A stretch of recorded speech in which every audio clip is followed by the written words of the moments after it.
Major Scales and Jinkx Monsoon. Welcome to OX Live. Hi, everybody. Hello, hello. Oh my God, you guys are so fantastic. This is, you know, Sveta, we often have guests here that I don't really know who they are, but I know these people through the TV. You've It's seen so them. exciting. You've touched them. Oh, you saw me on 16 and Pregnant? Touching you right now, as a matter of fact. Backdoor Jinkx. Now, you guys, the Vaudevillians, this show's actually not just for Mardi Gras. You've been touring all over Australia. Oh, yeah, Sydney's our 5th stop right now. Yeah. In a whirlwind Australian tour that we've had. Yeah. Fantastic. Where have you been before Sydney?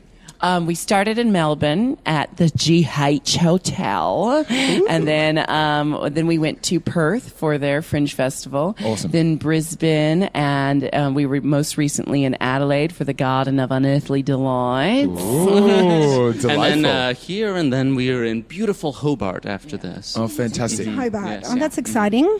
Now, you guys are playing at the Vanguard, which is a beautiful, funky venue at Newtown. Yes, I love the brothel feel. Yeah, we feel like we're Gypsy Rose Lee, you know.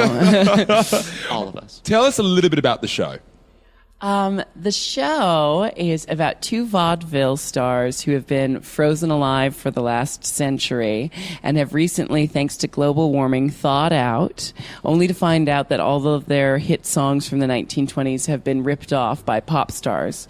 So they are here to reclaim their songs and put them back in their original style and context as if they were in the 1920s. Oh, So, you know, the fantastic. careers of Lady Gaga and Madonna, those types have all been based off of our music. So we're here to set the record straight. Because been did you totally know ripped that off. Girls Just Want to Have Fun was actually written for the women's suffragette rally? Oh, and Drop It Like It's Hot was originally written about the invention of the electric iron. Oh, that's Or, you Snoop know. Dogg. Oh, naughty people. Oh, that sounds really, really fun. Yeah, I took some like fresh audiences that don't go to see a lot of this kind of cabaret, and there was hysteria at the end. I was pretty impressed. The other thing I was impressed by was your Australian accent. Oh, my favorite thing to say is, you came in the middle of a heat wave, but soon it'll get much cooler. Yeah, we're pretty sure if we don't have the accent down by the time we leave, we'll never have it. So we're practicing. That's good. It's actually very, very hard to do an Australian accent, so... I was really, really bad at it Quite good before at it. I got here. You know, I actually teach, I substitute teach dialects for actors at the college that we both went to.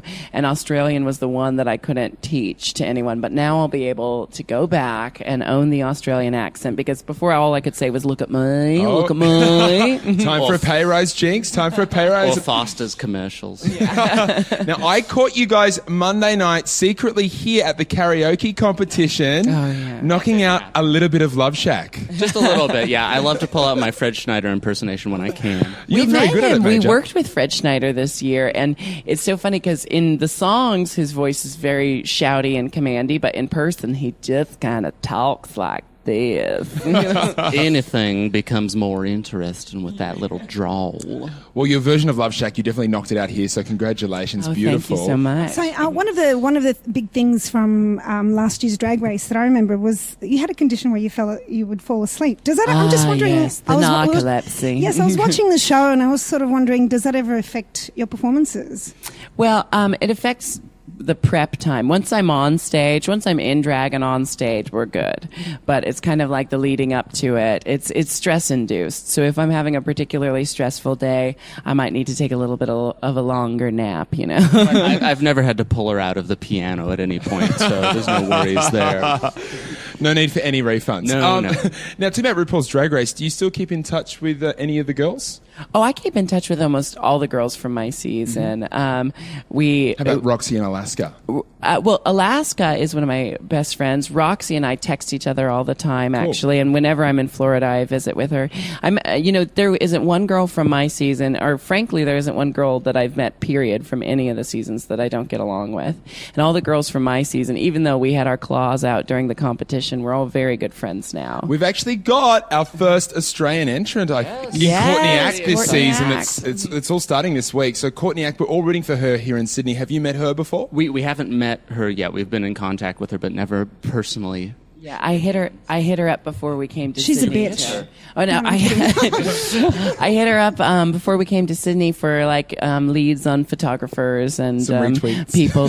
people to meet while I was here, and she's just a doll. She's been absolutely pleasant. Yeah, we're obviously rooting for her, correspondence. so we hope we can get our first Australian winner. We've got Ben de la Creme as our home team. It's one of our right best now. friends Yeah. from Seattle, so we have to root for her. But we can equally enjoy That's it. Courtney Axe. Game on, Moles. We'll see what happens.